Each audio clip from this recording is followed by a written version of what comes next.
Je viens de créer ma micro-entreprise sur le guichet unique et j'en ai profité pour vous faire un tuto. Tout simplement parce que ça m'a pris une petite vingtaine de minutes et que c'était gratuit. Alors déjà pour remettre du contexte, moi c'est Camille, je travaille pour le Crédit Agricole et en parallèle de mon CDI, je crée du contenu sur les réseaux sociaux. Régulièrement, il s'est trouvé que certaines marques m'ont proposé de faire des collaborations, donc de mettre en avant leurs produits ou leurs services sur les réseaux sociaux. Et le truc c'est que pour être rémunéré quand on fait ça, il faut avoir une entreprise. Du coup, j'ai longtemps cherché et j'ai décidé de faire une micro-entreprise puisque c'est le statut juridique qui correspondait le mieux à mon activité. Vous connaissez l'expression les cordonniers sont les plus mal chaussés. Et moi je fais du contenu quasi quotidiennement pour les entrepreneurs, mais j'étais quand même stressée à l'idée de créer ma micro-entreprise avec le guichet unique. Je sais pas pourquoi. Donc du coup, j'ai décidé de prendre le bon vieux guide du guichet unique qu'on a avec Propulse by CA. Il est gratuit, je vous le mets en description de la vidéo et pour faire ce tuto, je l'ai suivi pas à pas, donc vraiment téléchargez-le. Alors la première chose à savoir, c'est que la création d'une micro-entreprise, comme je le disais avant, c'est 100% gratuit. Et surtout, il n'y a qu'un seul site officiel pour le faire, c'est procedure.inpi.fr,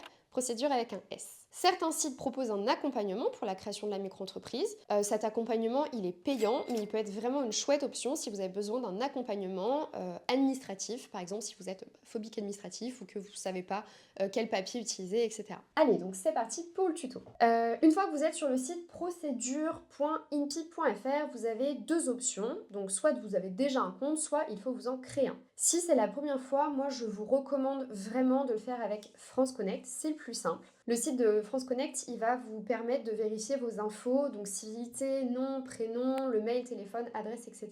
Et vous recevrez ensuite un mail pour confirmer votre compte. Et voilà, vous êtes connecté au site de l'INPI. Pour accéder au formulaire, une fois que vous êtes connecté, vous allez cliquer sur Créer, modifier ou cesser une entreprise, puis sur Créer une entreprise. Et là, vous arrivez enfin sur le formulaire de création de micro-entreprise et c'est ça qu'on va remplir ensemble. Alors la première question du formulaire, c'est quelle forme d'entreprise souhaitez-vous créer? Vous allez sélectionner entreprise individuelle. Puis ce sera marqué l'entreprise bénéficiaire du statut de micro-entrepreneur. Vous allez cocher oui. Je vous explique, en fait, une micro-entreprise, c'est pas un statut juridique en soi. Le statut juridique, c'est entreprise individuelle et la micro-entreprise, c'est une forme d'entreprise individuelle qu'on dit simplifiée. Voilà pour l'anecdote. Une fois que vous avez coché oui, vous allez pouvoir indiquer si vous avez déjà eu une micro-entreprise par le passé ou si vous avez déjà été auto-entrepreneur. Si c'est votre première fois, vous cochez non. Si, comme moi, vous avez déjà eu une micro-entreprise par le passé, vous allez chercher le numéro de sirène de cette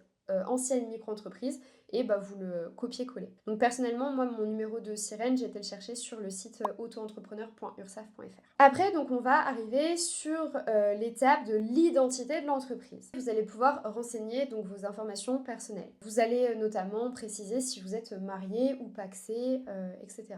Alors ensuite, vous allez arriver à l'étape du choix de la fréquence de votre déclaration de chiffre d'affaires à l'URSSAF pour payer vos cotisations sociales. Donc vous avez deux options, mensuelle ou trimestrielle. Moi, je choisis toujours la déclaration de chiffre d'affaires mensuelle parce que je trouve que c'est plus simple à suivre. J'ai un petit rappel dans mon agenda et voilà, on n'en parle plus. Je fais ma déclaration une fois par mois à la même date et c'est nickel. D'ailleurs, petit tips que je vous donne, si vous téléchargez l'application mobile de l'URSSAF et que vous autorisez les notifications, vous aurez ce rappel automatiquement tous les mois. Ensuite, vous indiquez votre adresse personnelle, votre mail, votre numéro de téléphone et enfin votre numéro de sécurité sociale, sans les espaces attention. Et si votre conjoint donc de mariage ou de Pacs ne fait pas partie de votre entreprise, vous sélectionnez bien l'option aucun. Si vous êtes dans votre micro-entreprise, vous choisissez les options qui s'offrent à vous. Pour la sixième étape, donc on va renseigner l'adresse de l'entreprise. Donc ici en fait vous avez trois options. Vous pouvez soit domicilier votre micro-entreprise à votre adresse personnelle, soit domicilier votre micro chez un proche qui pourra recevoir votre courrier à votre place, ou dernière option, faire appel à une société de domiciliation qui s'occupe pour vous de votre courrier. À noter que l'adresse de votre micro-entreprise, elle est trouvable vraiment en deux clics sur le site de l'INSEE.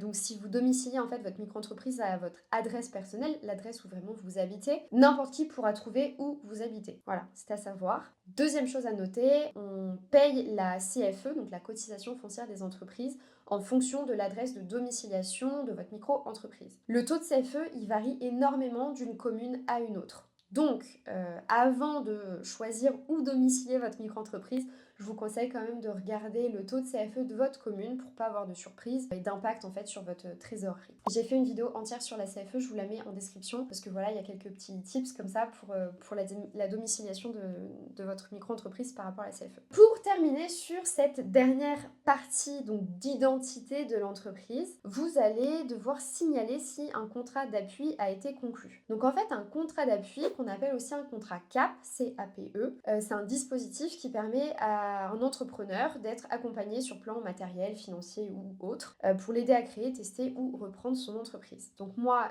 j'ai pas de contrat d'appui, donc je n'ai pas sélectionné cette partie-là. On peut maintenant passer à la deuxième grande partie de la création de la micro-entreprise, donc c'est la composition de l'entreprise. Comme vous êtes en micro-entreprise, ici vous n'avez rien à faire et vous cliquez simplement sur étape suivante. Ce qui nous fait arriver à l'étape insaisissabilité. J'arrive jamais à le dire. Donc le site de l'INPI va vous demander si vous renoncez à l'insaisissabilité de votre résidence principale. Traduction, est-ce que vous acceptez qu'on saisisse votre maison en cas de faillite? Évidemment, vous cochez non. Sachez que par défaut, en fait, le régime de micro-entrepreneur, il fait que votre résidence principale et tout autre bien comme votre voiture par exemple, sont protégés, sauf cas de force majeure, hein, comme de la fraude par exemple. Par contre, tout ce qui est bien en rapport avec votre micro-entreprise, eux, peuvent être saisis, c'est à savoir. On peut passer à l'établissement. Vous allez ici décrire votre activité. Vous allez cocher oui à établissement principal. Vous allez également indiquer votre nom commercial. Donc ça c'est facultatif. Si vous n'avez pas trouvé de nom, vous ne le mettez pas. Et vous allez cocher non à effectif salarié. Vous décrirez ensuite votre activité principale. Donc ce que vous faites, la catégorie, la date de début, si c'est permanent ou non. Si vous êtes artisan, chauffeur VTC ou en déplacement régulier, vous cochez activité non sédentaire. Et si votre activité est plutôt saisonnière, par exemple si vous êtes moniteur de ski, vous le saisissez bien à cet endroit-là. Petite astuce que je vous donne, si vous avez prévu de demander l'ACRE, faites démarrer votre activité au début d'un trimestre, donc au mois de janvier, avril, juillet ou octobre, pour profiter de l'ACRE pendant 4 trimestres complet. Je reviendrai sur la demande de l'ACRE à la fin de la vidéo, vraiment regardez jusqu'au bout. On peut maintenant passer du coup à la partie option fiscale. Donc pour l'option fiscale, vous allez pouvoir choisir ici si vous optez pour le versement libératoire. Le versement libératoire, c'est une façon simplifiée de payer l'impôt sur le revenu. Vous pourrez en fait choisir si vous payez vos impôts à chaque déclaration de chiffre d'affaires auprès de l'URSSAF ou pas. Voilà, donc le taux de versement libératoire, il varie en fonction de votre activité, donc je vous mets les taux à l'écran, mais en gros c'est 1% pour la vente, 1,7% pour les services et 2,2% pour les professions libérales. Vous êtes éligible au versement libératoire si votre revenu fiscal de référence est inférieur à 27 478 € par part et vous avez 3 mois après la création de votre micro-entreprise pour changer d'avis. J'ai fait une vidéo complète sur le sujet du versement libératoire sur les réseaux sociaux de Propulse. Je vous mets la vidéo en barre d'infos. Donc comme vous voyez à l'écran, moi j'ai opté pour le versement libératoire parce que c'est bien pour mon cas personnel. Ce n'est pas le cas de tout le monde. Vous verrez parfois sur les réseaux sociaux que certaines personnes disent que le taux, comme il va de 1 à 2,2%, c'est hyper avantageux pour payer moins d'impôts et tout. En fait, c'est faux. Ça dépend vraiment de votre activité, de votre chiffre d'affaires, du nombre de personnes de parts dans votre foyer, dans le calcul de vos impôts, etc. Voilà. Donc vraiment, je vous conseille de vous renseigner sur ce cas-là. Le versement libératoire, c'est pas pour tout le monde. On peut passer à l'étape des pièces jointes. Donc ici, vous allez ajouter vos justificatifs. Donc seuls ceux marqués d'une astérix sont obligatoires à remplir. Ça peut être votre pièce d'identité, vos attestations de domiciliation, justificatifs d'activité, etc. Vous renseignez uniquement ce qui vous est demandé. Donc moi, dans mon cas personnel, c'était uniquement ma carte d'identité. Vous allez pouvoir ajouter un commentaire si vous avez un doute dans la déclaration, dans la création de micro-entreprise que vous avez fait. Attention, ça peut ralentir le traitement de votre dossier d'ajouter un commentaire.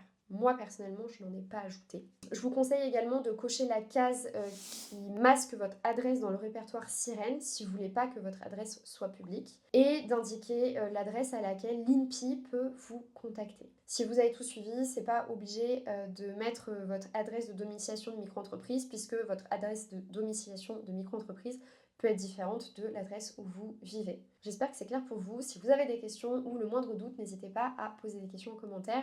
Je me ferai un plaisir d'y répondre. Alors, pour la suite, donc on est dans la partie récapitulatif et validation. On y est presque, on tient le bon bout. Alors, vous allez tout relire de votre dossier, donc vraiment étape par étape. Et vous allez en fait vérifier que vous n'avez pas fait une faute de frappe sur un chiffre, une lettre ou quoi que ce soit. Vraiment, relisez bien, c'est important. Si tout est correct, vous allez cliquer sur signer la formalité pour l'envoyer. Vous téléchargez ensuite la synthèse de votre création d'entreprise en PDF. Ça va vous servir notamment pour la demande d'ACRE et tout simplement pour garder une trace. Et sachez que le suivi de création de votre micro, il se fait sur le site de guichet-unique.mpi.fr. Le délai de traitement, il prend entre 3 à 4 semaines en moyenne. Il varie en fait en fonction de votre région. Moi personnellement, j'ai fait ma création de micro-entreprise dans la région Centre-Val de Loire.